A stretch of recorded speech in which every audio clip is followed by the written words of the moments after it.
The Galactic Council chamber fell silent as Admiral Kextai's holographic display flickered to life.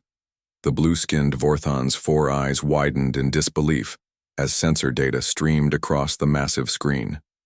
What they were seeing was impossible. No single vessel could generate that much energy. "Impossible," whispered Counselor Zephyr, her crystalline form resonating with nervous frequencies. The readings must be wrong. But they weren't wrong. Deep in the outer rim, where civilizations went to die and only the desperate dared to venture, something had awakened. Something human. The UES Prometheus drifted through the void like a sleeping giant. At 15 kilometers long and 3 kilometers wide, it dwarfed even the largest dreadnoughts in the galactic fleet.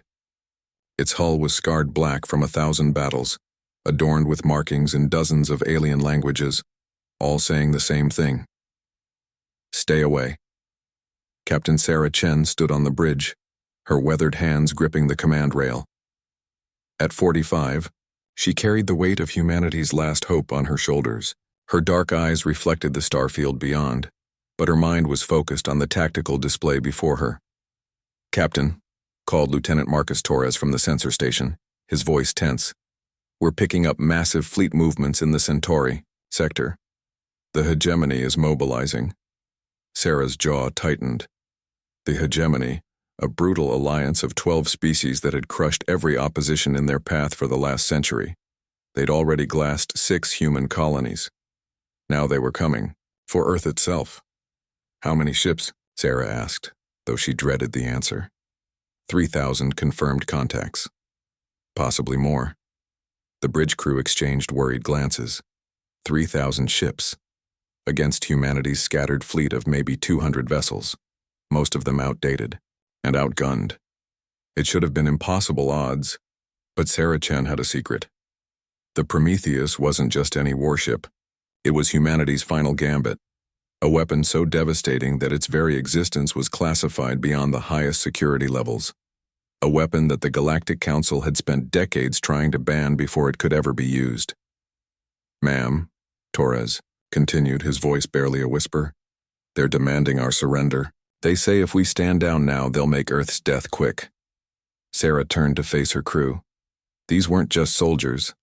They were the last defenders of humanity. Engineers, scientists, warriors who had volunteered for a mission with no guarantee of return. In their eyes, she saw fear, yes, but also determination. The same determination that had carried humans to the stars despite being told they were too primitive, too violent, too dangerous. "Open a channel to Earth Command," Sarah ordered. The view screen flickered, revealing Admiral Rodriguez in the underground bunkers of Luna Base. Behind him, Sarah could see the frantic activity of humanity's last command center. "Sarah," Rodriguez said, his voice heavy with exhaustion. "The hegemony fleet will reach Earth in 72 hours. We've evacuated what civilians we can, but there's nowhere left to run," Sarah finished. She took a deep breath. "Admiral, I'm requesting authorization to activate Protocol Omega." The channel went dead silent. Protocol Omega, the authorization to unleash the Prometheus's true power. The weapon system that had taken humanity 15 years and the combined resources of a dozen colonies to build. The system that had never been tested at full capacity because the energy output could destabilize local space itself. "Sarah," Rodriguez said slowly, "you know what you're asking. If you activate Omega, there's no going back. The Galactic Council will never forgive us. We'll be marked as a rogue species." "We're already marked for extinction," Sarah replied. "At least this way we die fighting." Rodriguez closed his eyes for a moment. When he opened them, Sarah saw the resolve there. "Authorization granted. May God help us all." The channel closed, leaving the bridge in tense silence. Sarah turned to her weapons officer, Commander Elena Vasquez. "Elena, begin charging the Omega array." Vasquez hesitated. "Captain, the power requirements will need to drain the life support systems of 3 decks just to initialize the sequence." "Do it." As Vasquez's fingers danced over her console, the ship began to change.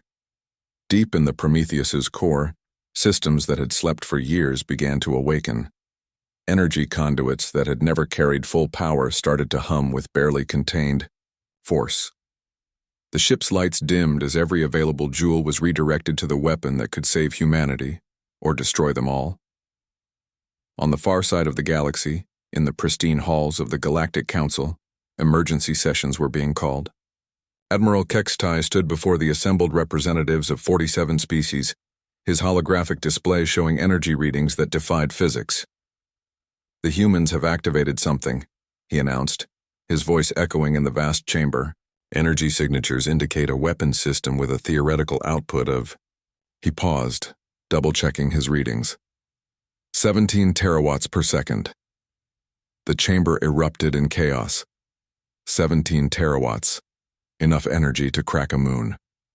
No single ship had ever mounted anything close to that firepower. "Impossible!"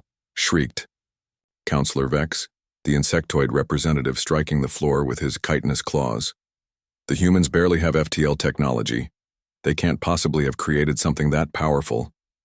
But even as the words left his mouth, every sensor array in the galaxy was focused on one point in space, on a human ship that was beginning to glow with an inner light that had never been seen before.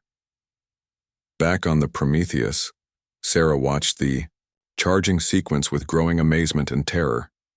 The Omega Array wasn't just a weapon, it was a fundamental violation of everything the galaxy thought it knew about warfare.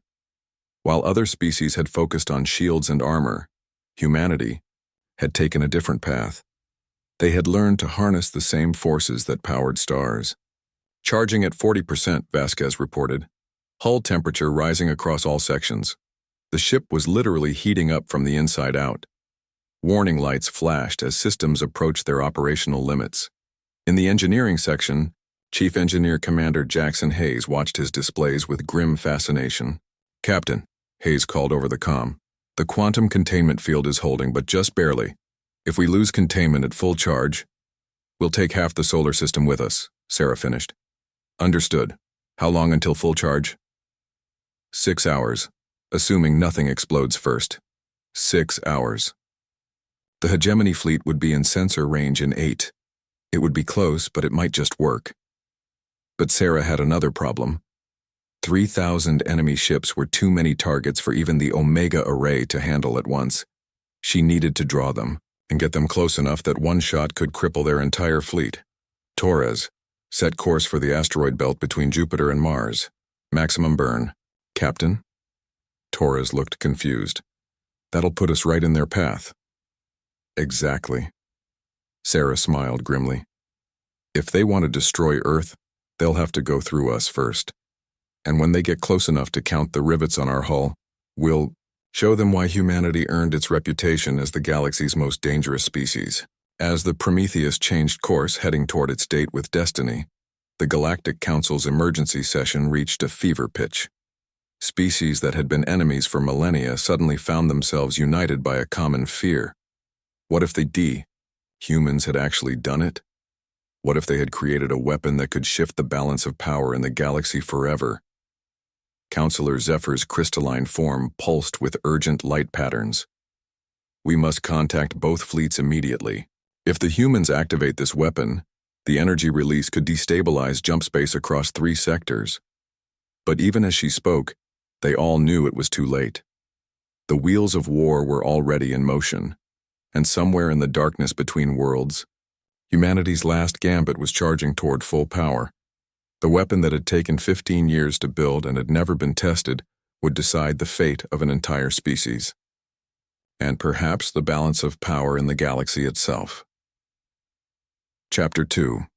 The hunters become the hunted 50 light-years away. Supreme Commander Vascatar received the intelligence reports with grim satisfaction. The hegemony's greatest hunter stood, nearly 3 meters tall, his chitinous exoskeleton scarred from 100 battles. His species, the Kitani, had conquered 17 star systems before joining the Hegemony Alliance. Now he commanded the largest fleet ever assembled for a single campaign. "The humans are running," his tactical officer reported, mandibles clicking with amusement. "Single vessel fleeing toward their inner system." Vascatar studied the holographic display showing the human ship's trajectory. Something felt wrong. In 40 years of warfare, he had learned to trust his instincts. One ship, he mused, his voice a low rumble. The humans have 200 vessels scattered across their colonies. Why send only one to face us? His second in command, a serpentine Thessian named Colonel Scythe, slithered closer to the command platform. Perhaps they hoped to negotiate. Humans are known for their emotional decision-making. But Vasktar wasn't convinced. He pulled up the Prometheus's file, what little intelligence they had managed to gather. Built in secret, classified beyond all other human projects, energy signatures that didn't match any known human technology. This ship is different, he said finally. Deploy long-range scouts. I want to know everything about this vessel before we engage. Meanwhile, aboard the Prometheus, the crew worked frantically to prepare for battle. The ship's massive corridors echoed with the sounds of running feet and shouted orders. In the medical bay, Dr. Amanda Foster prepared for casualties, though she wondered if there would be anyone left to treat if their gambit failed. Captain Chen made her way through the ship, visiting each section. It was an old Navy tradition. The captain walks among her crew before battle. In engineering, she found Commander Hayes elbow-deep in the quantum containment systems. "How are we holding up, Chief?" she asked. Hayes emerged from the access panel, his face streaked with sweat and coolant fluid. "Honestly, Captain, I'm amazed we haven't blown ourselves to bits already. The Omega Array is drawing power from systems that were never designed to handle this kind of load. But it's working?" "Oh, it's working. The question is whether the ship will survive the discharge." Hayes gestured to his readings. "We're essentially turning the Prometheus into a star for about 3 seconds. The energy release will be visible." "From Earth," Sarah nodded grimly. "How long can we maintain full charge?" "Theoretically, about 10 minutes before the containment field collapses. Practically." Hayes shrugged. "Your guess is as good as mine. We're in uncharted territory here." As Sarah continued her rounds, she found Lieutenant Torres in the sensor bay, monitoring long-range scans. The young officer looked up as she approached, his face pale. "Captain, I'm picking up hegemony scout ships, fast attack craft staying just outside weapon range." "They're studying us," Sarah realized. "Smart. Their commander isn't taking any chances." "Ma'am, there's something else. The scouts are transmitting high-intensity sensor sweeps. They're trying to penetrate our hull." Sarah frowned. Standard sensors couldn't punch through the Prometheus's military-grade armor, unless... "They're using quantum resonance scanners," she said. "They know about the Omega Array." Torres nodded grimly. "How is that possible? The project was classified at the highest levels." Sarah's mind raced. Either there was a leak in Earth Command, or the hegemony's intelligence network was far more sophisticated than humanity had realized. Either way, it meant their plan was compromised. "Get me Commander Vasquez," she ordered. Elena Vasquez appeared on the comm screen, her weapon station, visible behind her. "Captain?" "Elena, change of plans. If they know about Omega, they won't come in close. We need to make them believe the weapon is malfunctioning." Vasquez raised an eyebrow. "You want me to fake a power failure?" "Exactly. Reduce the charge rate by 30%. Make it look like we're having containment problems. Meanwhile, reroute power from non-essential systems to the backup array." "The backup array?" Vasquez looked confused. "Captain, we don't have a backup. We do now. I want you to modify the main deflector array to emit a focused particle beam. Nothing that can threaten their fleet, but enough to make them think we've got secondary weapons." It was a bluff, but Sarah hoped it would work. If the hegemony believed the Prometheus was struggling with its primary weapon and had inferior backup systems, they might risk a closer approach. On the hegemony flagship, Sovereign Death, Supreme Commander Vasktar reviewed the latest sensor data. The human ship's energy output had decreased significantly over the past hour. "Containment failure?" Colonel Scythe suggested. "Perhaps their weapon is too advanced for their technology base." Vasktar studied the readings. It was possible. Humans were notorious for attempting technological leaps beyond their capabilities, but something still felt wrong. "Deploy the Hammerfist Squadron," he ordered. Full attack formation. If the humans are having technical difficulties, now is the time to strike.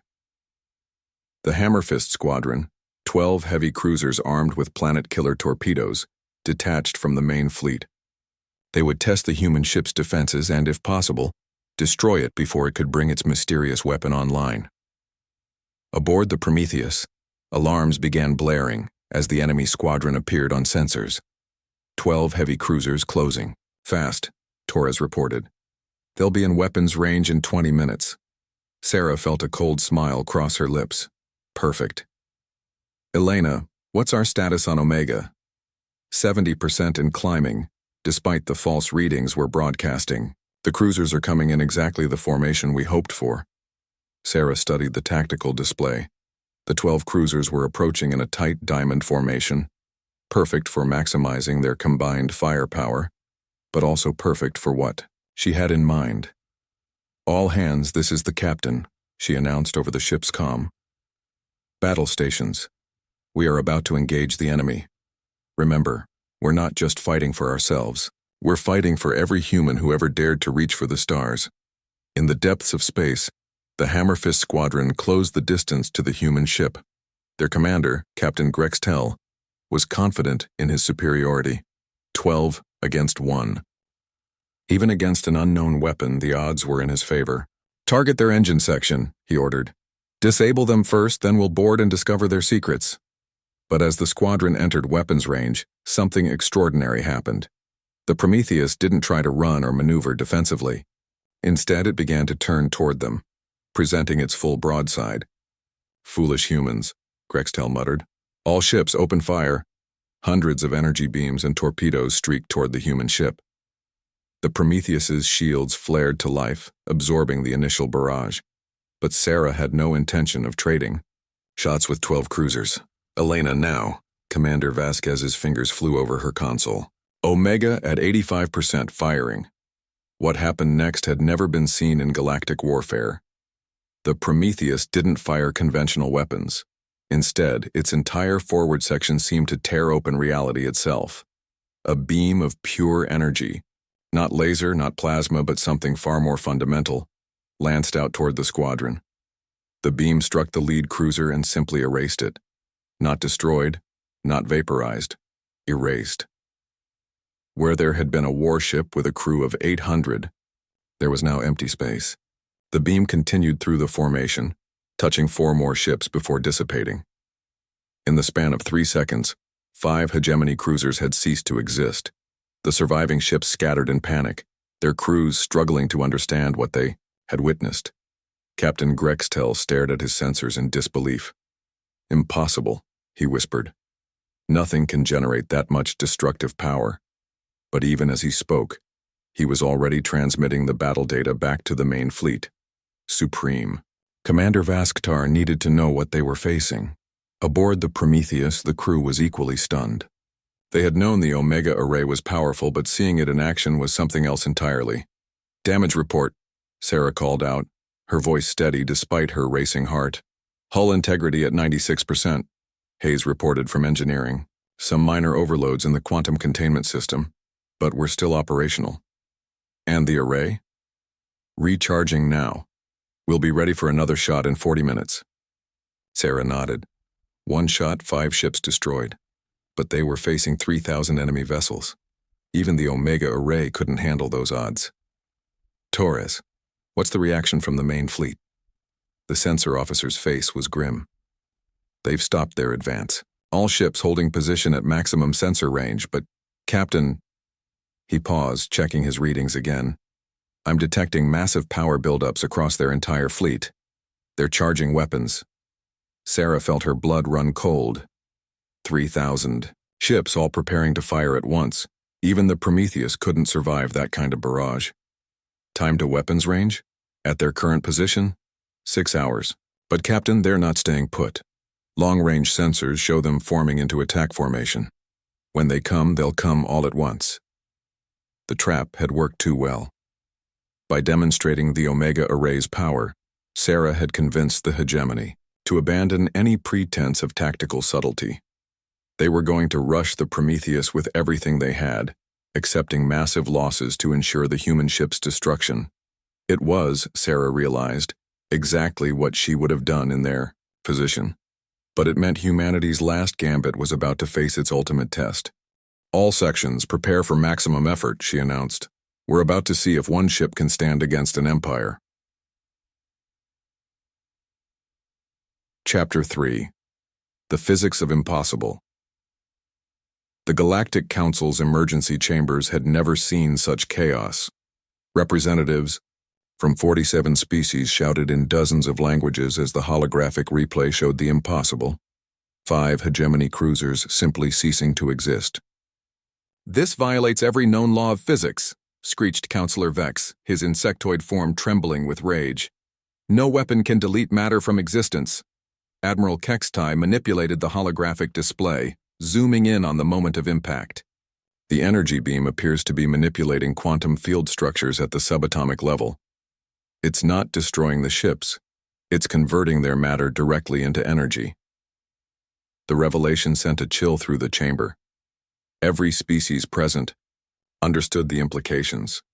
If humanity had learned to weaponize matter-energy conversion, they had essentially created a tool for unmaking reality itself. Counselor Zephyr's crystalline form pulsed with urgent patterns.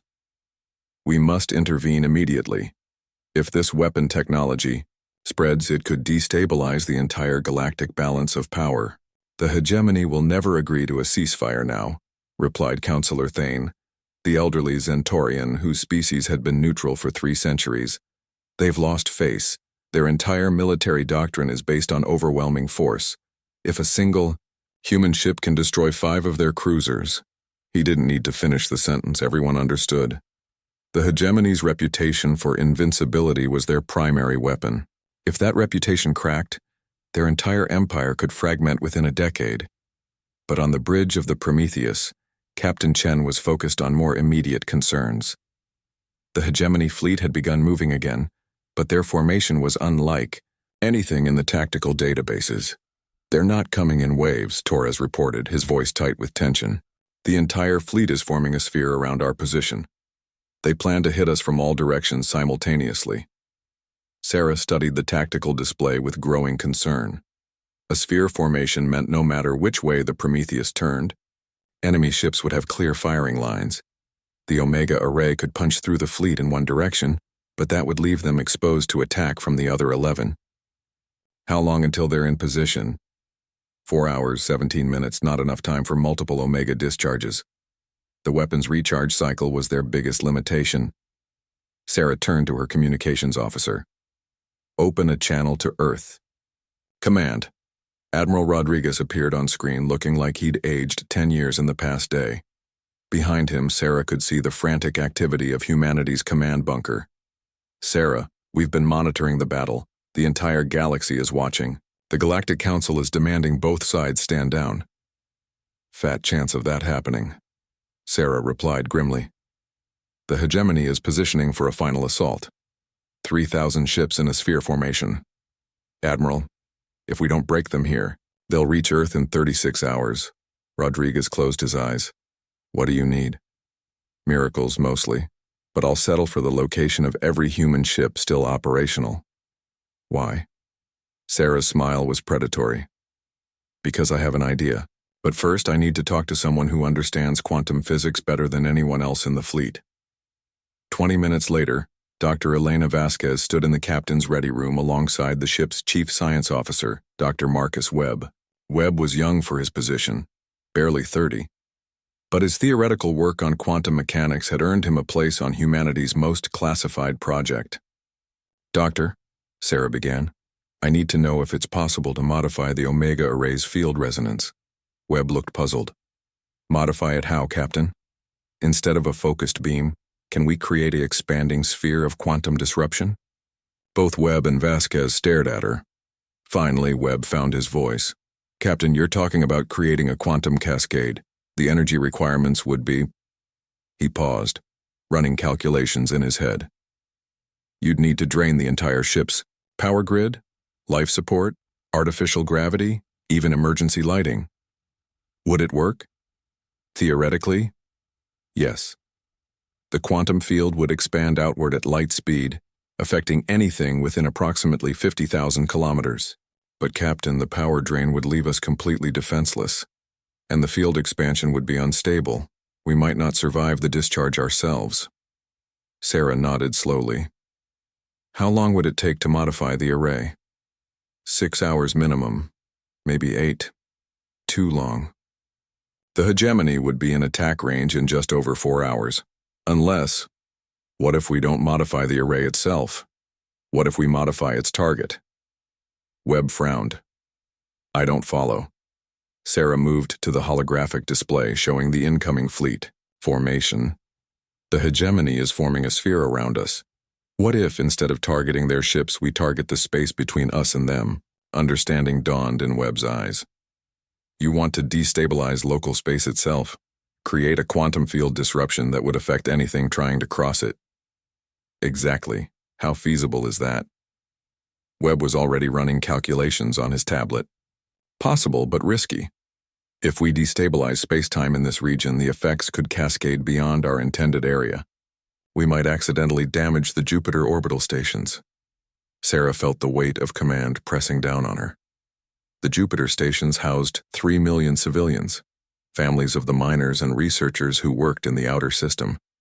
But if the hegemony reached Earth, what's the worst-case scenario for the stations? Total structural collapse. The quantum disruption would interfere with their artificial gravity systems. 3 million lives against 8 billion on Earth. It wasn't really a choice, but that didn't make it easier. Do it, Sarah ordered. But first send an emergency evacuation signal to all Jupiter installations. Give them whatever warning we can. As Webb and Vasquez left to begin modifications, Sarah slumped into her chair. Every decision in this war seemed to require sacrificing something precious. How many more impossible choices would she have to make? Her brooding was interrupted by an urgent message from Torres. Captain, you need to see this. Long-range sensors are picking up new contacts. Sarah hurried back to the bridge. On the main display, dozens of new ships were appearing at the edge of sensor range, but these weren't hegemony vessels. Human ships, Torres announced with barely contained excitement. Every operational vessel in the fleet. They're converging on our position. Sarah felt her heart racing. She had asked Admiral Rodriguez for the location of humanity's remaining ships, but she hadn't expected them to actually come. They had to know it was a suicide mission. How many? She asked. 163 confirmed. Everything from destroyers to cargo haulers.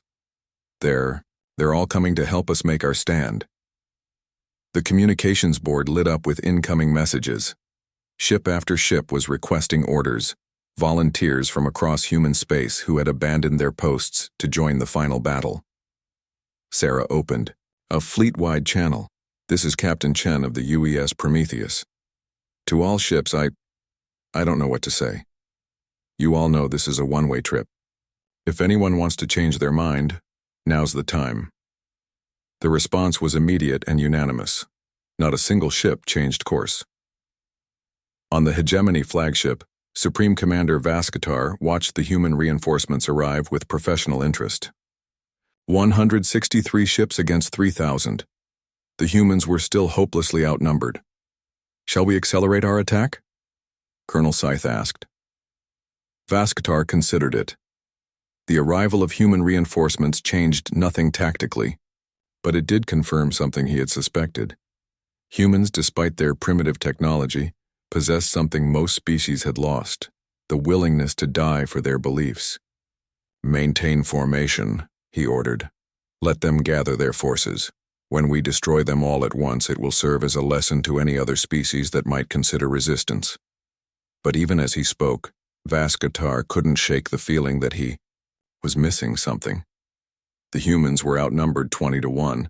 They had to know their situation was hopeless. So why were they still fighting? He was about to find out. Aboard the Prometheus, Dr. Webb completed his calculations and sent them to Commander Vasquez. The weapon modifications were complete, but the power requirements were staggering. Captain, Webb reported over the comm, we can create the quantum field disruption, but it will require every joule of power the ship can generate. We'll have approximately 90 seconds of life support after discharge. 90 seconds. Enough time to see if their gambit worked, but not much else. Sarah opened a channel to the human fleet. All ships, this is Prometheus. We are about to attempt something that has never been tried before. We're going to punch a hole in space itself. If it works, we might have a chance. If it doesn't, she paused. If it doesn't, it's been an honor serving with all of you. As the hegemony fleet closed to attack range, Sarah gave the order that would determine humanity's fate. Elena, fire the array. Target coordinates, local space, 50,000 kilometers in all directions. Firing. For the second time in human history, the Prometheus tore open reality itself. But this time, instead of a focused beam, the quantum disruption spread outward in an expanding sphere of chaos. Space itself began to writhe and twist as fundamental forces lost their coherence. The effect was immediate and devastating. Hegemony. Ships caught in the expanding field found their engines failing as the laws of physics became unreliable. Faster-than-light drives shut down as the quantum foam that enabled FTL travel became unstable. Weapon systems failed as the nuclear forces holding matter together fluctuated wildly. In the span of 30 seconds, nearly half the hegemony fleet found themselves effectively stranded, their advanced technology useless in the face of weaponized chaos. But the Prometheus paid a price for its victory.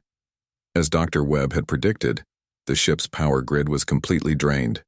Emergency lighting flickered and died. Artificial gravity failed, leaving the crew floating in darkness. In the silence that followed, Sarah floated in her command chair, watching the tactical display powered by the last dregs of backup power. The hegemony fleet was in chaos, but would it be enough? That question would be answered in the final chapter of humanity's desperate gambit. Chapter 4. When Gods Fall. The quantum disruption field expanded outward like a ripple in the fabric of reality itself. On the hegemony flagship, Sovereign Death, Supreme Commander Vasktar watched in horror as his perfect sphere formation dissolved into chaos. "Report," he bellowed, his chitinous claws scraping against the command platform.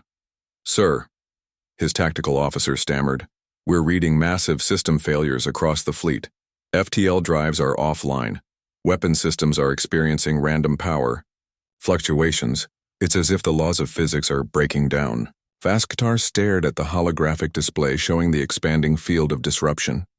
Ships caught within it were drifting helplessly, their crews struggling to maintain basic life support.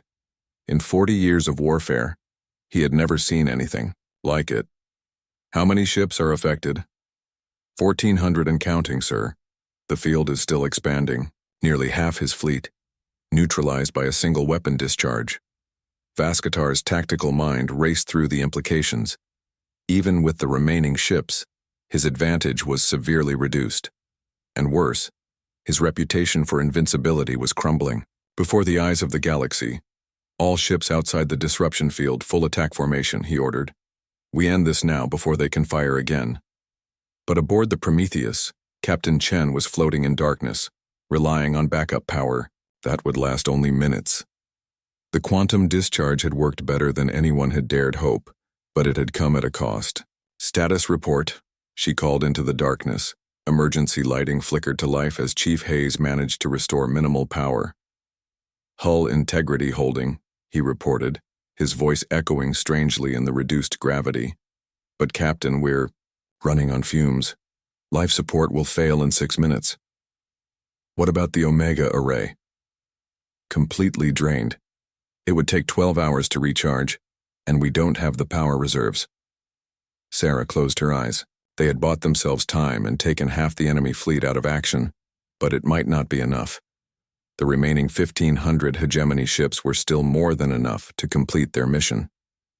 "Torres, what's the status of our fleet?" "The human ships are moving to engage the remaining hegemony forces," Torres reported. "But Captain, it's still 1,500 against 163. The math doesn't work." Through the viewport, Sarah could see the lights of human ships moving toward the battle line.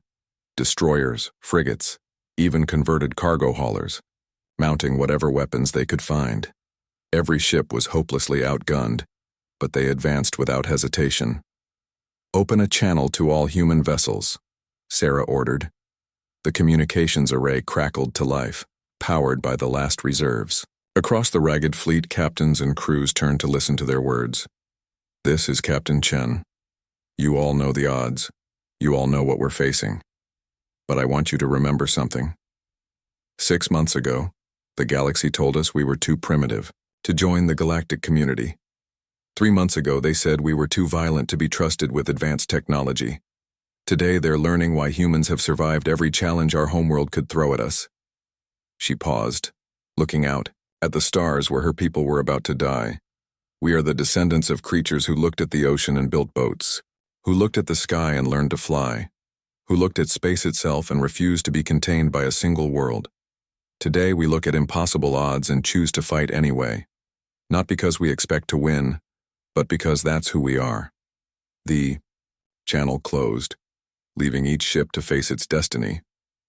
But Sarah's words had accomplished something unexpected. Across the fleet, human crews straightened their shoulders and checked their weapons with new determination. They might die today, but they would die as humans, defiant to the end. The battle that followed would be remembered as the most lopsided engagement in galactic history. 1,500 advanced warships against 163 vessels of mixed classes and questionable maintenance. By every tactical manual ever written, it should have been a massacre lasting perhaps 10 minutes. It lasted 3 hours. The human fleet fought with a ferocity that stunned their enemies. Ships with failing engines rammed hegemony cruisers. Cargo haulers loaded with mining explosives turned themselves into guided missiles. Destroyers continued firing even as their hulls were torn apart by enemy weapons. Captain Maria Santos of the destroyer Defiant found herself facing a hegemony battlecruiser, 10 times her ship's size. Her vessel was already bleeding air from a dozen hull breaches, her crew reduced to half strength. "Ma'am," her weapons officer called out, "we're down to emergency power. One more hit and we're done." Santos studied her opponent through the smoke-filled bridge. The battlecruiser was preparing to deliver the killing blow. In her mind, she could hear Captain Chen's words about boats and flying and reaching for the stars. "All power to engines," she ordered. "Ramming speed." The Defiant accelerated directly toward the massive enemy vessel. The battlecruiser's captain, confident in his superiority, waited until the last moment to fire. His shot disabled the destroyer's weapons and engines, but couldn't stop its momentum. When the two ships met, the explosion could be seen from Jupiter. Similar acts of desperate courage played out across the battlefield. Commander Jake Morrison of the frigate Aurora managed to disable a hegemony heavy cruiser by overloading his ship's reactor and channeling the explosion through his main deflector. The corvette Sparrow used her mining lasers to carve through an enemy destroyer's armor before succumbing to return fire. But heroism, no matter how inspiring, couldn't overcome the mathematics of warfare. One by one, the human ships were overwhelmed. On the Prometheus, Sarah watched her fleet die with tears streaming down her face. Each ship's destruction was a personal loss. These weren't just vessels, they were communities. Families who had volunteered for a mission with no hope of return. "Captain," Torres called softly, "we're down to 43 ships. The hegemony still has over 800 operational vessels, 800 against 43. The quantum field disruption was beginning to fade, and soon the stranded hegemony ships would regain power. When that happened, the human fleet would face impossible odds once again. But then something unexpected happened. The Galactic Council fleet arrived. The sleek white ships materialized at the edge of the battlefield, their hulls gleaming with the distinctive markings of the Council peacekeeping force. Admiral Kextai's flagship, the Arbitrator, was at their head, a massive vessel that dwarfed even the hegemony battleships. Across every communication channel in the system, the same message began broadcasting. "All combatants, this is Admiral Kextai of the Galactic Council Peacekeeping Force. By unanimous vote of the Emergency Assembly, both fleets are hereby ordered to stand down immediately. Any vessel that continues hostile actions will be fired upon." On the Hegemony flagship, Supreme Commander Vascatar snarled in frustration. The Council fleet numbered only 60 ships, but they were the most advanced vessels in the galaxy. More importantly, attacking them would mean declaring war on 47 species simultaneously. "Sir?" Colonel Scythe hissed. "What are your orders?" Vascatar studied the tactical display. He still outnumbered the combined Council and human fleets, but barely, and his own forces had been bloodied by 3 hours of savage fighting. His reputation was already damaged. Did he dare risk complete destruction? "All ships cease fire," he ordered reluctantly. "Maintain defensive positions." The sudden silence that followed was deafening. For the first time in hours, the space around Jupiter wasn't filled with weapons fire and exploding ships. On the Council flagship, Admiral Kextai opened a 3-way communication channel connecting the Prometheus, the Sovereign Death, and his own vessel.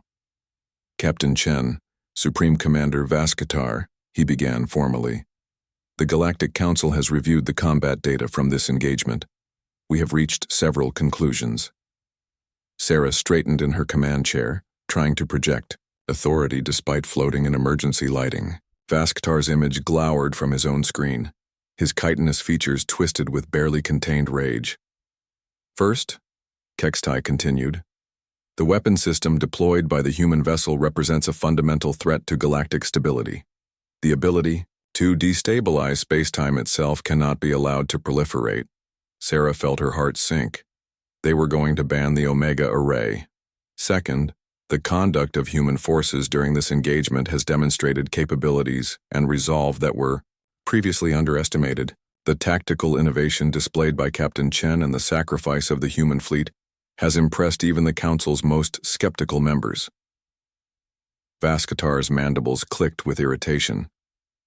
"Admiral, we demand the immediate surrender of the human weapon technology. The Hegemony has legitimate security concerns." "The Hegemony," Kextai interrupted smoothly, "has demonstrated precisely why such weapons cannot be trusted to expansionist powers. Your attempt to commit genocide against the human species has been noted and will have consequences." The Vorthan Admiral turned his attention to Sarah. "Captain Chen, the Council offers the following terms. The human vessel will surrender its quantum disruption technology for immediate destruction. In exchange, humanity will be granted full membership in the Galactic Council, with all associated protections and rights." Sarah blinked in shock. Full membership? That was what humanity had been seeking for decades, recognition as equals in the galactic community. "And if we refuse?" she asked. "Then both fleets will be destroyed here and now," Kextai replied without emotion. "The Council cannot allow weapons of this magnitude to exist, regardless of who possesses them." It was the ultimate choice, humanity's greatest weapon for humanity's greatest dream. Sarah looked around her bridge at the crew who had followed her into hell. In their eyes, she saw not just exhaustion and fear, but something else. Hope. "Admiral," she said slowly, "I accept your terms on one condition. The Hegemony withdraws from all human space immediately and pays reparations for the colonies they've destroyed." Vascatar exploded in fury. "Reparations? We are the victims here. These primitives have unleashed chaos itself." "These primitives," Kextai observed dryly, "have just fought your entire fleet to a standstill with a force 1/20th your size. I suggest you consider their demands carefully." The negotiation that followed lasted 6 hours. When it was finished, humanity had achieved everything it had fought for, and more. The Hegemony would withdraw from human space, pay massive reparations, and face sanctions from the Galactic Council. Humanity would join the Council as a full member with voting rights and military protection, and the Prometheus's quantum disruption technology would be destroyed, but not forgotten. Epilogue: The Price of Victory. 6 months later, Captain Sarah Chen stood in the memorial garden on Luna Base, reading the names etched into the black granite wall. 120 human ships had been lost in the battle that the galaxy now called the Jupiter Stand. Each name represented not just a vessel, but a crew, a community, a family that had chosen to die rather than submit. Behind her, Admiral Rodriguez approached quietly. "The Council has approved the construction of 5 new shipyards," he reported. "Humanity's fleet will be fully rebuilt within 2 years." Sarah nodded without turning around. "Any word on the hegemony?" 3 member species have already withdrawn from their alliance. Their military is in chaos. Intel suggests they're facing internal rebellions on at least 6 worlds. It was what they had hoped for. The hegemony's power had been built on the perception of invincibility. When that perception shattered at Jupiter, their entire empire began to fracture. And the other species? How are they reacting to humanity's council membership? Rodriguez smiled grimly. "Mixed reactions. Some are welcoming us as equals. Others are still convinced we're too dangerous to trust. The Zentaurians have actually requested joint military exercises." Sarah finally turned around. At 55, Admiral Rodriguez looked older than his years, but there was a satisfaction in his eyes that hadn't been there before. Humanity had earned its place among the stars through blood and sacrifice. What about the weapon technology? Any regrets about giving it up? Rodriguez considered the question carefully. Honestly, no. The Omega Array was too dangerous. The quantum disruption field could have destabilized space across multiple sectors if we'd miscalculated. Some weapons are too powerful for anyone to possess. They walked together through the garden, past monuments to ships like the Defiant, the Aurora, and the Sparrow. Each memorial told the story of ordinary humans who had done extraordinary things when faced with impossible odds. "Admiral," Sarah said quietly, "there's something I never told the Council. Something about the Omega Array that they didn't discover when they analyzed the wreckage." Rodriguez raised an eyebrow. "Oh? The quantum disruption field wasn't our primary weapon, it was a side effect." Sarah's smile was enigmatic. "The real weapon was something else entirely, something we didn't need to use because the side effect was so effective." Rodriguez stopped walking. "Are you telling me we held back our most powerful weapon?" "I'm telling you that humanity still has secrets, and as long as we do, no one will ever again make the mistake of underestimating us." Above them, the first ships of humanity's new fleet moved through the darkness between worlds. They bore the scars of war and the hopes of a species that had refused to bow before superior force. They carried the promise that wherever humans went, they would never again go as supplicants. They went as equals. In the depths of space, monitoring stations throughout the galaxy watched the human fleet with new respect. The species that had once been dismissed as primitive had proven something that many had forgotten in the long peace between wars. That courage, determination, and ingenuity could overcome even impossible odds. The message was clear and would be remembered for generations to come. Humanity had claimed its place among the stars, and no force in the galaxy would take it away. But in the classified files of Earth's military archives, a single document remained sealed under the highest security protocols. It contained the complete technical specifications for the Omega Array's true primary function, a weapon so devastating that even mentioning its existence was considered treason. The quantum disruption field had been impressive enough to force the galaxy's respect. If they ever discovered what humanity had really built, well, that was a secret that would remain buried for as long as humanity survived among the stars. Some advantages were too valuable to reveal, and some weapons too, terrible to use unless, of course, they had no other choice. The end.